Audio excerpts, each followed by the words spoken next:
Hi ಸ್ನೇಹಿತರೆ, ಎಲ್ಲರಿಗೂ ನಮಸ್ಕಾರ. ನೋಡಿ, ಸರ್ಕಾರದಿಂದ ಪ್ರತಿಯೊಂದು ಗೃಹಲಕ್ಷ್ಮಿ ಫಲಾನುಭವಿಗಳಿಗೆ 6,000 ಗೃಹಲಕ್ಷ್ಮಿ ಹಣನ ಒಟ್ಟಿಗೆ ಜಮಾ ಮಾಡುವುದಾಗಿ ಸಿಎಂ ಡಿ.ಕೆ. ಶಿವಕುಮಾರ್ ಅವರು ಭರ್ಜರಿ ಗುಡ್ಡಿಸ್ನ ಕೊಟ್ಟಿದ್ದಾರೆ.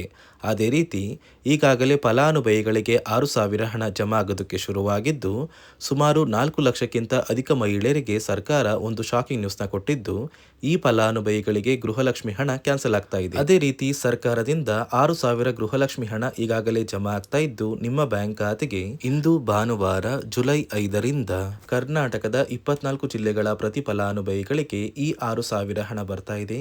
ಮತ್ತು ರೇಷನ್ ಕಾರ್ಡ್ ದಾರರಿಗೂ ಕೂಡ ಸರ್ಕಾರ 3 ಭರ್ಜರಿ ಗುಡ್ಡಿಸ್ಗಳನ್ನ ಕೊಟ್ಟಿದ್ದು, ಸರ್ಕಾರದಿಂದ ಯಾರಿಗೆಲ್ಲ ಗೃಹಲಕ್ಷ್ಮಿ ಹಣ ಬರುತ್ತೆ, ಯಾರಿಗೆಲ್ಲ ಕ್ಯಾನ್ಸಲ್ ಆಗಿದೆ ಅಂತ ನಾನು ನಿಮಗೆ ಈ ಒಂದು ವಿಡಿಯೋದಲ್ಲಿ ಸಂಪೂರ್ಣವಾಗಿ ತಿಳಿಸ್ಕೊಡ್ತಾ ಇದ್ದೀನಿ. ಅದಕ್ಕಿಂತ ಮೊದಲು ನೀವು ನನ್ನ ಚಾನಲ್ನ ಸಬ್ಸ್ಕ್ರೈಬ್ ಆಗಿಲ್ಲ ಅಂದರೆ ದಯಮಾಡಿ ಪ್ರತಿಯೊಬ್ಬರು ಚಾನಲ್ನ ಸಬ್ಸ್ಕ್ರೈಬ್ ಮಾಡಿಕೊಂಡು ಹಾಗೆ ವಿಡಿಯೋಗೆ ಒಂದು ಲೈಕ್ನ ಕೊಡಿ. ಹೌದು ವೀಕ್ಷಕರೇ, ಸರ್ಕಾರದಿಂದ ಪ್ರತಿಯೊಂದು ಗೃಹಲಕ್ಷ್ಮಿ ಫಲಾನುಭವಿಗಳಿಗೆ 6,000 ಹಣನ ಈ ಬಾರಿ ಜಮಾ ಮಾಡುವುದಾಗಿ ಸಿಎಂ ಡಿ.ಕೆ. ಶಿವಕುಮಾರ್ ಅವರು ಪ್ರತಿ ಫಲಾನುಭವಿಗಳಿಗೆ ಭರ್ಜರಿ ಗುಡ್ಡಿಸ್ನ ಕೊಟ್ಟಿದ್ದಾರೆ.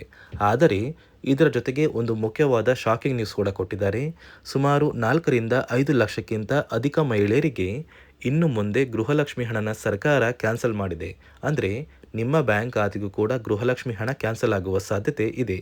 ಒಂದು ವೇಳೆ ನೀವು ಗೃಹಲಕ್ಷ್ಮಿ ಹಣ ಪಡೆಯಲೇಬೇಕು ಅಂದರೆ ಈ ಕೂಡಲೇ ನೀವು ಗೃಹಲಕ್ಷ್ಮಿಗೆ ಮರು ನೋಂದಣಿನ ಮಾಡ್ಕೋಬೇಕು. ನಿಮ್ಮ ರೇಷನ್ ಕಾರ್ಡ್ ಮತ್ತು ನಿಮ್ಮ ಒಂದು ಆಧಾರ್ ಕಾರ್ಡ್ನ ಕೊಟ್ಟು ನಿಮ್ಮ ಊರಿಗೆ ಹತ್ತಿರವಿರುವ ಕರ್ನಾಟಕ 1, ಗ್ರಾಮ 1 ಅಥವಾ ಬೆಂಗಳೂರು 1 ಸೇವಾ ಕೇಂದ್ರಕ್ಕೆ ಹೋಗಿ ಮರು ನೋಂದಣಿನ ಮಾಡಿಕೊಂಡ್ರೆ ಮುಂದಿನ ದಿನಗಳಲ್ಲಿ ಸರ್ಕಾರದಿಂದ ಗೃಹಲಕ್ಷ್ಮಿ ಹಣ ಬರುತ್ತೆ. ಈಗಾಗಲೇ 6,000 ಹಣನ ಸರ್ಕಾರ ಫಲಾನುಭವಿಗಳ ಬ್ಯಾಂಕ್ ಖಾತೆಗೆ ಜಮಾ ಮಾಡ್ತಾ ಇದ್ದು, ಇಂದು ಭಾನುವಾರ ಜುಲೈ 5ರಿಂದ ಕರ್ನಾಟಕದ ಒಟ್ಟು 24 ಜಿಲ್ಲೆಗಳಿಗೆ ಈ ಗೃಹಲಕ್ಷ್ಮಿ 6,000 ಹಣ ಬರ್ತಾ ಇದ್ದು, ಯಾವ ಜಿಲ್ಲೆಗಳಿಗೆ ಹಣ ಬರ್ತಾ ಇದೆ ಅಂದರೆ ಬಾಗಲಕೋಟೆ, ಬೆಂಗಳೂರು ನಗರ, ಬೆಂಗಳೂರು ಗ್ರಾಮಾಂತರ, ಬೆಳಗಾವಿ, ಬಳ್ಳಾರಿ, ಬೀದರ್, ವಿಜಯನಗರ, ಚಾಮರಾಜನಗರ, ಚಿಕ್ಕಬಳ್ಳಾಪುರ, ಚಿಕ್ಕಮಗಳೂರು, ಚಿತ್ರದುರ್ಗ, ದಕ್ಷಿಣ ಕನ್ನಡ, ದಾವಣಗೆರೆ, ಧಾರವಾಡ, ಗದಗ, ಕಲಬುರಗಿ, ಹಾಸನ, ಹಾವೇರಿ, ಕೊಡಗು, ಕೋಲಾರ, ಕೊಪ್ಪಳ, ಮಂಡ್ಯ, ಮೈಸೂರು, ರಾಯಚೂರು, ರಾಮನಗರ, ಶಿವಮೊಗ್ಗ, ತುಮಕೂರು, ಉಡುಪಿ, ಉತ್ತರ ಕನ್ನಡ ಮತ್ತು ಯಾದಗಿರಿ ಹೀಗೆ ಸರ್ಕಾರ ಪ್ರತಿಯೊಂದು ಜಿಲ್ಲೆಯ ಫಲಾನುಭವಿಗಳಿಗೆ ಈ 3 ತಿಂಗಳ 6,000 ಗೃಹಲಕ್ಷ್ಮಿ ಹಣನ ಜಮಾ ಮಾಡ್ತಾ ಇದೆ. ಆದರೆ ನಿಮ್ಮ ಬ್ಯಾಂಕ್ ಖಾತೆಗೆ ಹಣ ಬರುತ್ತೋ ಬರೋದಿಲ್ಲೋ ಅಂತ ಸರ್ಕಾರ ಇನ್ನೂ ಕೂಡ ತಿಳಿಸಿಲ್ಲ. ಯಾಕಂದರೆ ನೀವು ಗೃಹಲಕ್ಷ್ಮಿಗೆ ಆದಷ್ಟು ಬೇಗ ಮರು ಅರ್ಜಿನ ಸಲ್ಲಿಸಬೇಕು ಮತ್ತು ಹೊಸ ನಿಯಮಗಳನ್ನ ಪಾಲಿಸಬೇಕು. ಹಾಗಾದರೆ ಸರ್ಕಾರ ಯಾವ ಕಾರಣಕ್ಕೆ ಈ ರೀತಿಯ ಹೊಸ ಬದಲಾವಣೆಗಳನ್ನ ಜಾರಿಗೆ ತಂದಿದೆ ಅಂತ ನಾನು ನಿಮಗೆ ತಿಳಿಸ್ಕೊಡ್ತಾ ಇದ್ದೀನಿ. ನಿಮ್ಮ ಬ್ಯಾಂಕ್ ಖಾತೆಗೆ ಗೃಹಲಕ್ಷ್ಮಿ ಯೋಜನೆಯ 3 ತಿಂಗಳ 6,000 ಹಣ ಜಮಾ ಆಗಬೇಕು ಅಂದರೆ ನೀವು ಆದಷ್ಟು ಬೇಗ ಗೃಹಲಕ್ಷ್ಮಿಗೆ ಮರು ಅರ್ಜಿನ ಹಾಕೋದು ಕಡ್ಡಾಯ. ಯಾವ ಕಾರಣಕ್ಕೆ ನೀವು ಮರು ಅರ್ಜಿ ಹಾಕಬೇಕು ಅಂತ ಕೂಡ ತಿಳಿಸ್ಕೊಡ್ತಾ ಇದ್ದೀನಿ. ನೋಡಿ ವೀಕ್ಷಕರೇ, ಸುಮಾರು 2ರಿಂದ 3 ಲಕ್ಷಕ್ಕಿಂತ ಅಧಿಕ ಮಹಿಳೆಯರಿಗೆ ಗೃಹಲಕ್ಷ್ಮಿ ಹಣನ ಸರ್ಕಾರ ಕ್ಯಾನ್ಸಲ್ ಮಾಡಿದೆ. ಯಾಕಂದರೆ ಈ 3 ಲಕ್ಷಕ್ಕಿಂತ ಅಧಿಕ ಫಲಾನುಭವಿಗಳ ಬ್ಯಾಂಕ್ ಖಾತೆಗೆ ಪ್ರತಿ ತಿಂಗಳು ಗೃಹಲಕ್ಷ್ಮಿ ಹಣ ಜಮಾ ಆಗ್ತಾ ಇತ್ತು. ಸುಮಾರು ಸಾಕಷ್ಟು ಫಲಾನುಭವಿಗಳು ಮರಣ ಹೊಂದಿದ್ದಾರೆ. ಆ ಮರಣ ಹೊಂದಿರುವ ಫಲಾನುಭವಿಗಳ ಒಂದು ಸಂಖ್ಯೆ 2 ಲಕ್ಷಕ್ಕಿಂತ ಜಾಸ್ತಿ ಇದೆ. ಇದೇ ಕಾರಣಕ್ಕೆ ಪ್ರತಿ ಫಲಾನುಭವಿಗಳು ಗೃಹಲಕ್ಷ್ಮಿಗೆ ಮರು ಅರ್ಜಿನ ಹಾಕಿ ನಿಮ್ಮ ಬ್ಯಾಂಕ್ ಖಾತೆಗೆ ನೀವು ಹಣ ಪಡಿಬೇಕು. ಇಲ್ಲಿ ಮರು ಅರ್ಜಿ ಹಾಕುವ ಮೂಲಕ ಸರ್ಕಾರಕ್ಕೆ ನೀವು ಇನ್ನೂ ಕೂಡ ಗೃಹಲಕ್ಷ್ಮಿ ಹಣನ ಪಡಿತಾ ಇದ್ದೀರಿ ಅಂತ ತಿಳಿದು ಬರುತ್ತೆ. ಮತ್ತು ಯಾರೆಲ್ಲ ಫಲಾನುಭವಿಗಳು ಮರು ಅರ್ಜಿನ ಹಾಕೋಲ್ಲ ಅಂತಹ ಫಲಾನುಭವಿಗಳ ಒಂದು ಹೆಸರನ್ನ ಗೃಹಲಕ್ಷ್ಮಿ ಯೋಜನೆಯ ಅರ್ಹರ ಪಟ್ಟಿಯಿಂದ ಸರ್ಕಾರ ಕ್ಯಾನ್ಸಲ್ ಮಾಡುತ್ತೆ. ಸರ್ಕಾರಕ್ಕೆ 2 ಲಕ್ಷಕ್ಕಿಂತ ಅಧಿಕ ಮಹಿಳೆಯರು ಮರಣ ಹೊಂದಿರೋದು ತಿಳಿದು ಬಂದಿದೆ. ಇದೇ ಕಾರಣಕ್ಕೆ ಈ ಜುಲೈ ತಿಂಗಳಲ್ಲಿ ಸರ್ಕಾರದಿಂದ ನೇಮಕಗೊಂಡಿರುವ ಕೆಲವು ಅಧಿಕಾರಿಗಳು ನಿಮ್ಮ ಮನೆ ಬಾಗಿಲಿಗೆ ಬಂದು ಪ್ರತಿ ಫಲಾನುಭವಿಗಳ ಒಂದು ದಾಖಲಾತಿಗಳನ್ನ ಮರುಪರಿಶೀಲನೆ ಮಾಡಿ ಮತ್ತೆ ಅರ್ಜಿನ ಹಾಕ್ಸ್ಕೊಂಡು ಹೋಗ್ತಾರೆ. ನಂತರ ನಿಮ್ಮ ಬ್ಯಾಂಕ್ ಖಾತೆಗೆ 3 ತಿಂಗಳ 6,000 ಹಣ ಬರುತ್ತೆ.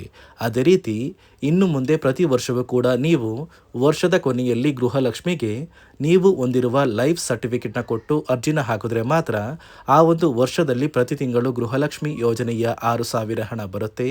ಈಗಾಗಲೇ ಫಲಾನುಭವಿಗಳಿಗೆ ಗೃಹಲಕ್ಷ್ಮಿ ಹಣ ಜಮಾ ಆಗೋದಕ್ಕೆ ಸ್ಟಾರ್ಟ್ ಆಗಿದೆ ಮತ್ತು ಸರ್ಕಾರ ಈ ಗೃಹಲಕ್ಷ್ಮಿ ಹಣಕ್ಕೆ ಕೆಲವು ನಿಯಮಗಳನ್ನ ಕೂಡ ಜಾರಿಗೆ ತಂದಿದೆ. ಅದೇ ರೀತಿ ರೇಷನ್ ಕಾರ್ಡ್ ಹೊಂದಿರುವ ಪ್ರತಿಯೊಂದು ಕಾರ್ಡ್ದಾರರಿಗೂ ಕೂಡ ಸರ್ಕಾರ 3 ಮುಖ್ಯವಾದ ಭರ್ಜರಿ ಗುಡ್ ನ್ಯೂಸ್ನ ಕೊಟ್ಟಿದ್ದು, ಮೊದಲ ಒಂದು ಗುಡ್ ನ್ಯೂಸ್ ಬಂದು ಸರ್ಕಾರ ಹೊಸ ರೇಷನ್ ಕಾರ್ಡ್ಗೆ ಅರ್ಜಿನ ಸ್ವೀಕಾರ ಮಾಡ್ತಾ ಇದೆ. ನೀವು ಕೂಡ ಹೊಸ ರೇಷನ್ ಕಾರ್ಡ್ನ ಪಡಿಬೇಕು ಅಂದರೆ ಆದಷ್ಟು ಬೇಗ ಅರ್ಜಿನ ಹಾಕಿ. ಅದೇ ರೀತಿ ಎರಡನೆಯ ಒಂದು ಗುಡ್ ನ್ಯೂಸ್ ಬಂದು ನೋಡಿ ವೀಕ್ಷಕರೇ, ನಿಮ್ಮ ಒಂದು ರೇಷನ್ ಕಾರ್ಡ್ಗೆ ಸರ್ಕಾರದಿಂದ ಈ ಜುಲೈ ತಿಂಗಳಲ್ಲಿ 3 ತಿಂಗಳ ಒಟ್ಟು 15 ರೀತಿಯ ಆಹಾರ ಪದಾರ್ಥಗಳನ್ನ ಪ್ರತಿಯೊಂದು ರೇಷನ್ ಕಾರ್ಡ್ದಾರರಿಗೆ ಸರ್ಕಾರ ಕೊಡುವುದಾಗಿ ಒಂದು ನಿರ್ಧಾರ ಮಾಡಿದೆ. ಹೌದು ವೀಕ್ಷಕರೇ, ನಿಮ್ಮ ಒಂದು ರೇಷನ್ ಕಾರ್ಡ್ಗೆ ಜುಲೈ ತಿಂಗಳ ಇಂದಿರಾ ಕಿಟ್ ಸಿಗುತ್ತೆ ಮತ್ತು ಜೂನ್ ತಿಂಗಳ ಇಂದಿರಾ ಕಿಟ್ ಸಿಗುತ್ತೆ. ಅದೇ ರೀತಿ ಮೇ ತಿಂಗಳ ಇಂದಿರಾ ಕಿಟ್ನ ಕೂಡ ಸರ್ಕಾರ ಕೊಡ್ತಾ ಇದ್ದು, ಒಟ್ಟು 3 ತಿಂಗಳ 15 ಆಹಾರ ಪದಾರ್ಥಗಳನ್ನ ಸರ್ಕಾರ ಪ್ರತಿ ಕಾರ್ಡ್ದಾರರಿಗೆ ವಿತರಣೆ ಮಾಡ್ತಾ ಇದೆ. ಮೂರನೆಯ ಒಂದು ಗುಡ್ ನ್ಯೂಸ್ ಬಂದು, ಇನ್ನು ಮುಂದೆ ನೀವು ಉಚಿತ ಅಕ್ಕಿ ಪಡಿಬೇಕು ಅಂದರೆ ಆ ಒಂದು ಬಯೋಮೆಟ್ರಿಕ್ ಮಷಿನ್ ಮೇಲೆ ಬೆರಳಿಡುವಂತಹ ಅವಶ್ಯಕತೆ ಇಲ್ಲ. ಯಾಕಂದ್ರೆ ಇದೀಗ ಸರ್ಕಾರ ನಿಮ್ಮ ಒಂದು ಬೆರಳು ಆ ಒಂದು ಮಷಿನಲ್ಲಿ ಎಂಟ್ರಿ ಆಗಿಲ್ಲ ಅಂದ್ರೂ ಕೂಡ ಆ ಒಂದು ಅಧಿಕಾರಿಗಳು ಪುಸ್ತಕದಲ್ಲಿ ನಿಮ್ಮ ಒಂದು ಹೆಸರನ್ನ ಬರ್ಕೊಂಡು ನಿಮ್ಮ ಕಾರ್ಡಿಗೆ ಅಕ್ಕಿನ ಕೊಡಬೇಕು ಅಂತ ಸರ್ಕಾರ ಆದೇಶ ಕೊಟ್ಟಿದ್ದು, ಈ 3 ಗುಡ್ ನ್ಯೂಸ್ನ ಪ್ರತಿಯೊಂದು ಫಲಾನುಭವಿಗಳಿಗೆ ಸರ್ಕಾರ ಕೊಡ್ತಾ ಇದೆ. ಇದರ ಜೊತೆಗೆ ನಿಮ್ಮ ಬ್ಯಾಂಕ್ ಖಾತೆಗೆ ಗೃಹಲಕ್ಷ್ಮಿ ಯೋಜನೆಯ ಹಣ ಇನ್ನು ಮುಂದೆ ಬರಬೇಕು ಅಂದರೆ 5 ರೀತಿಯ ಹೊಸ ನಿಯಮಗಳನ್ನ ನೀವು ಪಾಲಿಸಬೇಕು ಅಂತ ಸರ್ಕಾರ ಆದೇಶ ಕೊಟ್ಟಿದೆ. ಅದೇ ರೀತಿ ನೋಡಿ ಸ್ನೇಹಿತರೆ, ಈ ಬಾರಿ ಸುಮಾರು 3 ಲಕ್ಷಕ್ಕಿಂತ ಅಧಿಕ ಫಲಾನುಭವಿಗಳ ಬ್ಯಾಂಕ್ ಖಾತೆಗೆ ಸರ್ಕಾರ ಗೃಹಲಕ್ಷ್ಮಿ ಯೋಜನೆಯ ಹಣನ ಜಮಾ ಮಾಡ್ತಾ ಇಲ್ಲ. ಕಾರಣ ಏನು ಅಂದರೆ, ನಿಮ್ಮ ಬ್ಯಾಂಕ್ ಖಾತೆಗೆ ಡೆಬಿಟ್ ಮೂಲಕ ಹಣ ಜಮಾ ಮಾಡುವಂತಹ ಸಂದರ್ಭದಲ್ಲಿ ಸರ್ಕಾರ ಸಾಕಷ್ಟು ಫಲಾನುಭವಿಗಳ ಒಂದು ಬ್ಯಾಂಕ್ ಖಾತೆಗೆ ಹಣ ಜಮಾ ಮಾಡೋದನ್ನು ಕ್ಯಾನ್ಸಲ್ ಮಾಡಿದೆ. ಯಾಕಂದರೆ ಇತ್ತೀಚೆಗೆ ಹಣಕಾಸು ಇಲಾಖೆ ಜಾರಿಗೆ ತಂದಿರುವ 5 ನಿಯಮಗಳ ಆಧಾರದ ಮೇಲೆ ಪ್ರತಿಯೊಂದು ಫಲಾನುಭವಿಗಳಿಗೆ ಸರ್ಕಾರ ಈ ಒಂದು ಹಣನ ಜಮಾ ಮಾಡ್ತಾ ಇದ್ದು, ಯಾರೆಲ್ಲ ಫಲಾನುಭವಿಗಳು ಈ ನಿಯಮಗಳನ್ನ ಪಾಲಿಸಿಲ್ಲ ನಿಮ್ಮ ಬ್ಯಾಂಕ್ ಖಾತೆಗೂ ಕೂಡ ಹಣ ಜಮಾ ಆಗೋದಿಲ್ಲ.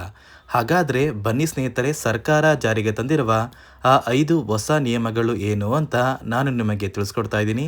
ನೋಡಿ ಸ್ನೇಹಿತರೆ, ಮೊದಲನೆಯ ಒಂದು ನಿಯಮ ಬಂದು, ಸಾಕಷ್ಟು ಫಲಾನುಭವಿಗಳು ಹೊಂದಿರುವಂತಹ ಒಂದು ರೇಷನ್ ಕಾರ್ಡ್ ಏನಿದೆ, ಆ ಒಂದು ರೇಷನ್ ಕಾರ್ಡ್ನ ಮನೆಯ ಸದಸ್ಯರ ಪ್ರತಿಯೊಬ್ಬರ ಒಂದು ಆಧಾರ್ ಕಾರ್ಡ್ನ ನಿಮ್ಮ ರೇಷನ್ ಕಾರ್ಡ್ಗೆ ಕಡ್ಡಾಯವಾಗಿ ಲಿಂಕ್ ಮಾಡಿಸ್ಬೇಕು.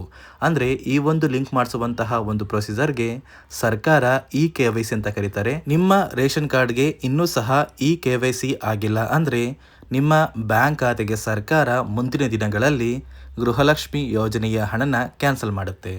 ಅದೇ ರೀತಿ ಎರಡನೆಯ ಒಂದು ನಿಯಮ ಬಂದು, ಸಾಕಷ್ಟು ಫಲಾನುಭವಿಗಳು ಕಳೆದ 3 ತಿಂಗಳಿಂದ ಸರ್ಕಾರದಿಂದ ಬರ್ತಾ ಇರುವಂತಹ ಒಂದು ರೇಷನ್ ಏನಿದೆ, ಅಂದರೆ ಉಚಿತ ಅಕ್ಕಿ ಏನಿದೆ, ಈ ಒಂದು ರೇಷನ್ನ ಪಡ್ಕೋತಾ ಇಲ್ಲ. ಒಂದು ವೇಳೆ ಕಳೆದ 3 ತಿಂಗಳಿಂದ ನೀವು ರೇಷನ್ನ ಪಡ್ಕೊಂಡಿಲ್ಲ ಅಂದರೆ ಸರ್ಕಾರ ನಿಮ್ಮ ಬಳಿ ಇರುವಂತಹ ಒಂದು ರೇಷನ್ ಕಾರ್ಡ್ನ ಕ್ಯಾನ್ಸಲ್ ಮಾಡುತ್ತೆ. ನಿಮ್ಮ ರೇಷನ್ ಕಾರ್ಡ್ನ ಸರ್ಕಾರ ಕ್ಯಾನ್ಸಲ್ ಮಾಡಿದರೆ ನಿಮ್ಮ ಬ್ಯಾಂಕ್ ಖಾತೆಗೆ ಗೃಹಲಕ್ಷ್ಮಿ ಯೋಜನೆಯ ಹಣ ಇರ್ಬೋದು ಮತ್ತು ಸರ್ಕಾರದಿಂದ ಬರುವಂತಹ ಒಂದು ಸೌಲಭ್ಯಗಳನ್ನ ನೀವು ಕಳ್ಕೋಬೇಕಾಗುತ್ತೆ. ಅದೇ ರೀತಿ ಮೂರನೆಯ ಒಂದು ನಿಯಮ ಬಂದು, ನೋಡಿ ಸ್ನೇಹಿತರೆ, ನಿಮ್ಮ ಬಳಿ ಇರುವಂತಹ ಒಂದು ಆಧಾರ್ ಕಾರ್ಡ್ ಏನಿದೆ, ಆ ಒಂದು ಆಧಾರ್ ಕಾರ್ಡ್ನ ಕಳೆದ 15 ವರ್ಷಗಳಲ್ಲಿ ನೀವು ಯಾವುದೇ ರೀತಿಯ ಒಂದು ತಿದ್ದುಪಡಿನ ಮಾಡಿಸಿಲ್ಲ ಅಂದರೆ ನಿಮ್ಮ ಬ್ಯಾಂಕ್ ಖಾತೆಗೆ ಸರ್ಕಾರ ಗೃಹಲಕ್ಷ್ಮಿ ಯೋಜನೆಯ ಹಣನ ಕ್ಯಾನ್ಸಲ್ ಮಾಡುತ್ತೆ. ಯಾಕಂದರೆ ಸರ್ಕಾರದಿಂದ ಬಂದಿರುವಂತಹ ಒಂದು ಆದೇಶದ ಪ್ರಕಾರ ಪ್ರತಿಯೊಂದು ಫಲಾನುಭವಿಗಳು ಕಳೆದ 15 ವರ್ಷಗಳಲ್ಲಿ ಯಾವುದೇ ರೀತಿಯ ಒಂದು ತಿದ್ದುಪಡಿನ ನಿಮ್ಮ ಆಧಾರ್ ಕಾರ್ಡ್ಗೆ ನೀವು ಮಾಡಿಸಿಲ್ಲ ಅಂದರೆ ಕಡ್ಡಾಯವಾಗಿ ಆದಷ್ಟು ಬೇಗ ನಿಮ್ಮ ಆಧಾರ್ ಕಾರ್ಡ್ಗೆ ತಿದ್ದುಪಡಿನ ಮಾಡಿಸಿ. ಅದೇ ರೀತಿ ನಾಲ್ಕನೆಯ ಒಂದು ನಿಯಮ ಬಂದು, ನಿಮ್ಮ ಕುಟುಂಬದ ಒಂದು ವಾರ್ಷಿಕ ಆದಾಯ 7 ಲಕ್ಷಕ್ಕಿಂತ ಕಡಿಮೆ ಇರಬೇಕು.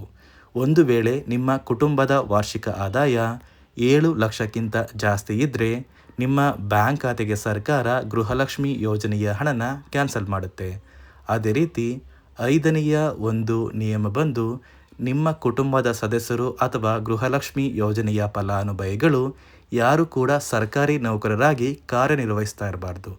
ಒಂದು ವೇಳೆ ನಿಮ್ಮ ಕುಟುಂಬದಲ್ಲಿ ಯಾರೇ ಆಗಿದ್ರೂ ಸರ್ಕಾರಿ ನೌಕರರಾಗಿ ಕಾರ್ಯನಿರ್ವಹಿಸ್ತಾ ಇದ್ದರೆ ನಿಮ್ಮ ಬ್ಯಾಂಕ್ ಖಾತೆಗೆ ಗೃಹಲಕ್ಷ್ಮಿ ಯೋಜನೆಯ ಹಣ ಕ್ಯಾನ್ಸಲ್ ಆಗುತ್ತೆ.